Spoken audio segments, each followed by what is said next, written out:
Today in 1.4, we're now going to start looking at angles. So remember I kind of have mentioned that everything in geometry builds on itself. We start with a point, 2 points make a line, lines, can form other things, rays and segments. So now we're going to talk about angles, and actually an angle is still built off of all of those first things we discussed about point, line, plane, ray. An angle actually consists of rays. So an angle consists of two different rays with the same endpoint.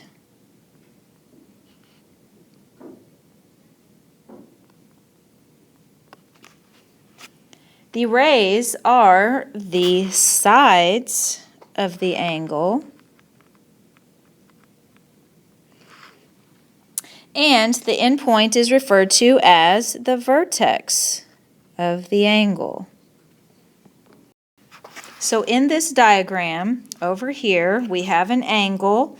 An angle is made up of two rays that have the same endpoint. So we have ray KJ and then ray KL.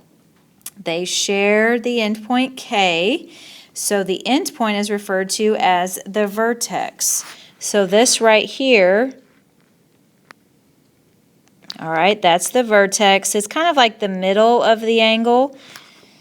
You name the vertex by the letter that is associated with, all right, that point right there. So there is a point. It does not have to be drawn as a dot, but there is a point there. And so the vertex of this angle is K. Now the sides of the angle are the rays. So you see, like we said here, you have this ray KJ, so this is referred to as the side of an angle, and here's the other side of this angle, KL. And those sides are rays, and so when it's asking us here in number 2 to list the sides or to name the sides, they're actually in the form of rays. So one of them is KJ, and you have to make sure you put the symbol on top, and the other one is KL. Now we have also different ways to name an angle. Remember we did 3 different ways to name the line, different ways to name the plane. You can also have different ways to name an angle. One way you can name the angle is by using the vertex. So if we're looking here at the vertex, if you just have one angle in your picture, so we just have one angle right here, then we can name it just by its vertex. So we can say that this is angle K. And so that's the symbol there for angle. Sometimes it will look like this. You may have it look like this. I think those are pretty much the only two. Both of those symbols mean angle. Now, I like to use this one because to me this one looks like a less than sign, and I don't like to get those two confused. So typically I like to say most of the time I draw them like this just so we don't read it as a less than sign. Okay, another way, so we have the K there. We also have this number 1 that's right inside the vertex. So you could also say that this is angle 1. And now, other ways to name the angle is to use all 3 letters. Now it is you do have to have the letters in a certain order. We have to start on the side and go, okay, we're going to kind of connect the dots. We're going to go from J to K to L. So that's one way. Other way we can name the angle is angle J, K, L. Then we can also travel the other way, and we can name the angle LKJ. So angle LKJ. Now what you need to notice here, and this must happen every time, do you see this middle letter is K? Well, look at what the vertex is. It's K.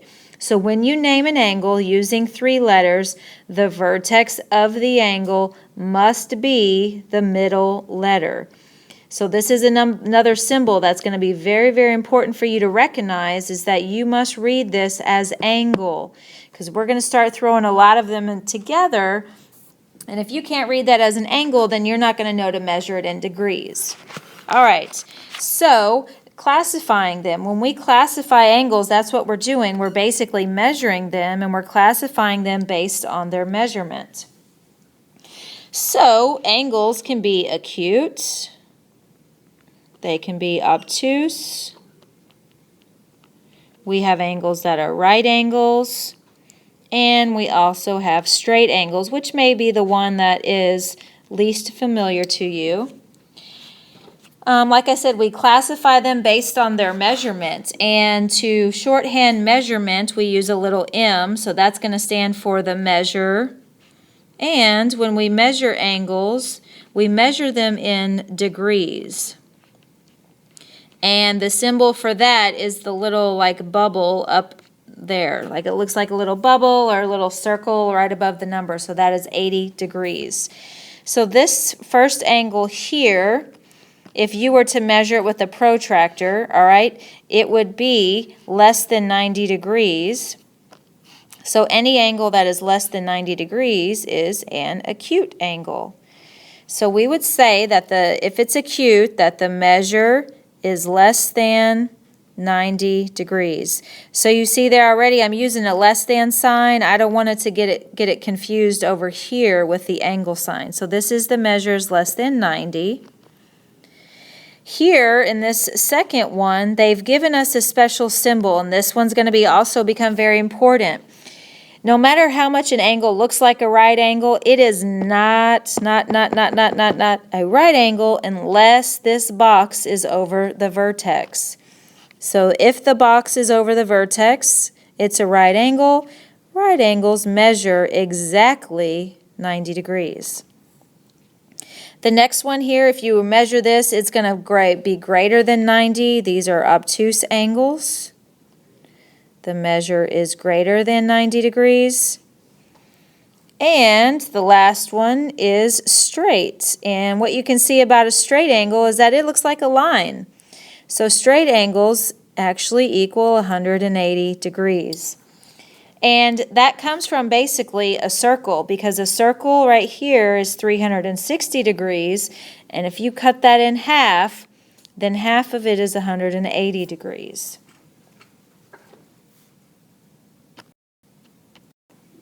Okay, next is the angle addition postulate. So we already had segment addition postulate. This is basically the same concept, but now we're just looking at it, and it's in the diagram, looks like an angle and not a segment. So we're going to look at this postulate in 3 different ways. We're going to look at it in words, using symbols, and then with algebra. So in words, it says if point B is on the interior of angle RAD. So here we go. We're already having to read these symbols out loud. Make sure you can say that to yourself as angle RAD. The biggest mistake that kids usually do is just tell me RAD. Well, I don't know what RAD is, because what is that? Is that a plane? Is it an angle? You've got to know. All right. So let's just kind of draw that first. So if we have angle RAD, so we're going to make ourselves an angle. We're going to make sure, since this center letter, okay, that middle letter has to be the vertex there. So we're going to go RAD. It doesn't matter where the R and the D are, as long as the A is in the middle. Now it's telling you that point B is on the interior. So somewhere inside this angle is point B. Okay, now the one thing you need to, again, this word interior does not mean the middle. We have a specific word that means middle. Interior's not it. So what happens now is that you can extend a ray through B. And when you do that, you've actually now created 3 angles. So we went from one angle, we have this big one, okay? And then we have 2 other angles. So we have this angle in here is angle 1, and then we have this angle in here is angle 2. Now you notice how I put these little arcs on the interior of the angle? That's when I want you to know that the measure of the angle, okay, if I only use one mark there, and then this one has 2 arcs, that means they're not the same measurement. So that's how you differentiate between if they're the same measure or not, is you use different amount of arcs. So just because B is on the interior does not mean it's the middle. All right, so since it's not the middle, then I know the measure of RAD is equal to, and so here we go, here's the angle addition postulate, the sum of the measures of angle. So basically, if you take the two pieces, so here is one little angle, I'm going to say angle RAB. If I add that to the other angle, which is right here, angle DAB, all right, then I would get the whole thing. I'd get the whole angle RAD. So the two pieces, this little one and this little one, if you add them together, you're going to get the whole thing. So you can like throw some numbers in there and say, okay, well, if this one measures 40 degrees and this one measures 30 degrees, then if you add them together, the whole thing's going to be 70. So if we were just to take this whole sentence and write it in symbols, we could say that the measure of angle RAD, the whole thing, is equal to the measure of angle RAB plus the measure of angle DAB. Two pieces equal the whole thing. Now with algebra, so given that the measure of angle LKN, so we always want to mark up our diagram as much as possible. So L to K to N is 145 degrees. We need to find the measure of angle LKM, so let's trace that from L to K to M. So when you're looking at these letters and trying to figure out what angle it is, it's like connecting the dots. So you go from L to K to M. They're talking about right here. I also have to find the measure of M to K to M. So these two separate pieces. So a couple of things help us here. Find. This word find, okay? Anytime it asks you to find anything, that word find means you're creating an equation. Now, the part that you have to learn is like how to make the equation. Well, we just talked about when you add the two pieces, they equal the whole thing. I see the word find. I know that two pieces equal the whole thing, so then I can set up my equation. You can say that 2x plus 10, okay, so that's one piece. If you add it to the other one, 4x minus 3, you get the whole thing. Got to scoot that over a little bit, okay?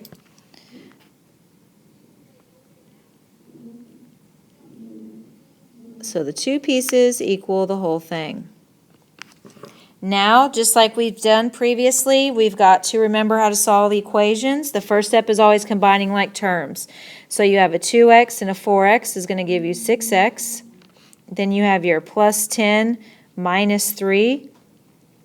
10 minus 3 is 7 equals 145. Now you got to subtract 7 from both sides. So that leaves you with 6, 8 is 138. Then we divide. So x is 23. Again, always go back. Okay, I'm not going to box that 23 as my answer until I've gone back and reread the question. The question actually is to find the measure of these angles.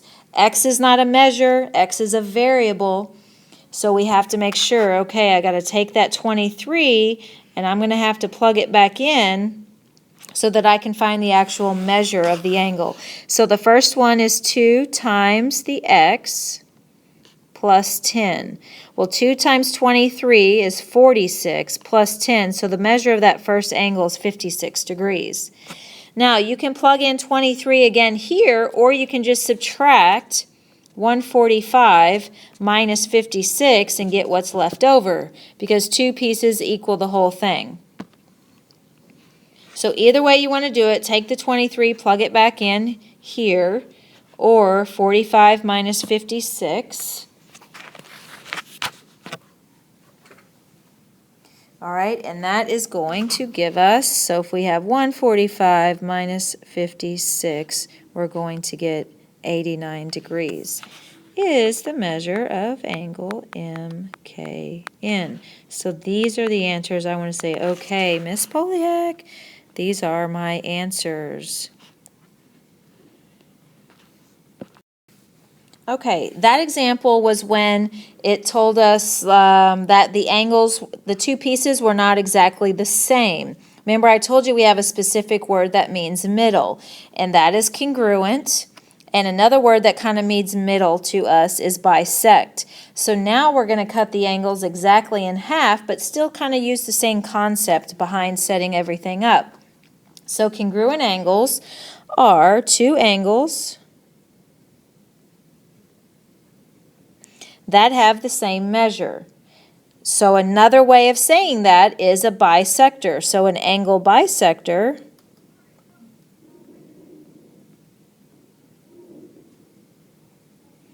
is a ray that divides an angle into two angles that are congruent. So in the diagram at the right, YW bisects angle XYZ, and the measure of angle XYW is 18 degrees.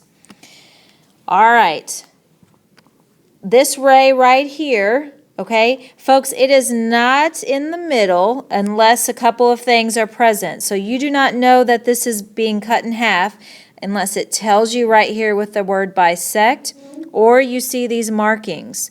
So do you see they have that marked there with the two arcs around the vertices? So the way that looks is if you have two angles, and we'll just say these are angle 1 and angle 2, and you want to tell somebody that they are indeed the same measure, then you put the arcs around the vertex. That means that the measure of angle, that the measure of angle 1 is congruent to the measure of angle 2. All right, so don't assume the middle. Bisect means the middle, or these markings are telling you, yes, indeed, that they're the same. So let's see. We know it cuts in half. It tells me that the measure of angle XYW, so again, we're going to trace that, like connecting the dots like we used to do when we were little, XYW. So that 18 goes right in there. Well, since we have this mark right there, I know if this side is 18, then this side is also 18, because that's what those arches tell me.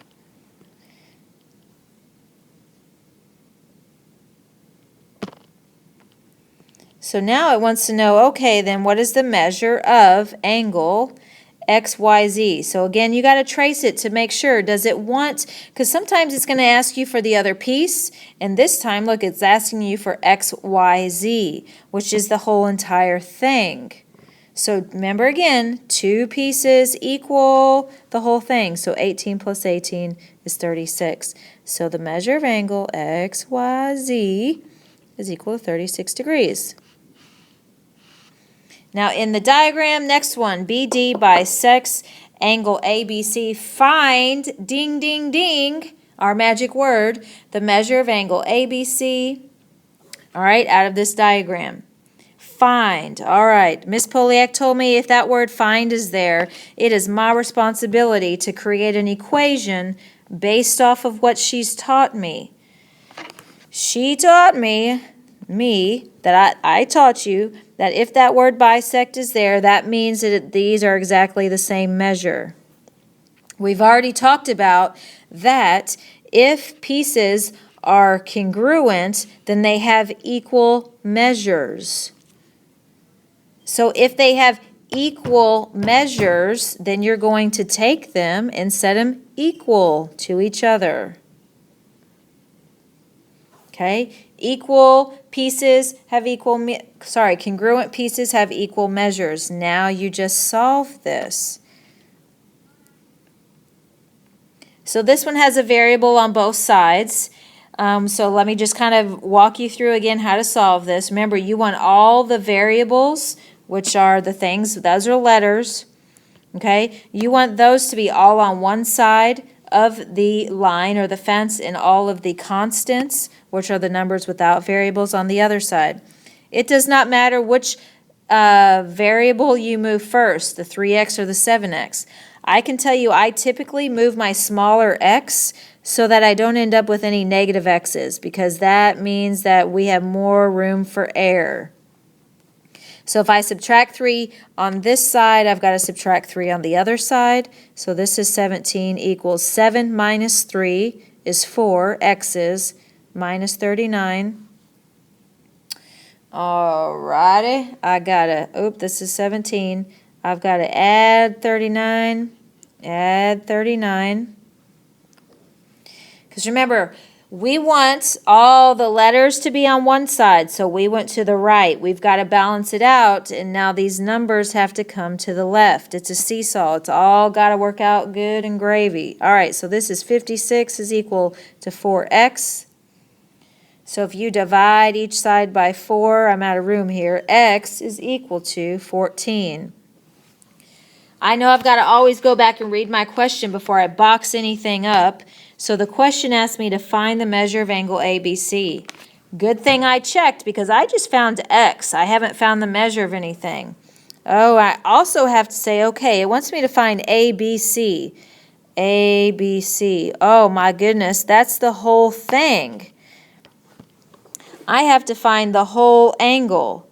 So what I have to do, you guys got to do, is take that x and plug it back in. And what's good about this problem is that since it's a bisected problem, all you have to really do is plug it in once and then double it. So if we plug in 3 times 14 and we add it to 17, we get 59. So basically what has happened is that this side is 59 degrees, and I know because of this word right here that the other side is also 59. So to find the whole thing, you add up the two pieces, which will give you 118 degrees. That's your final answer.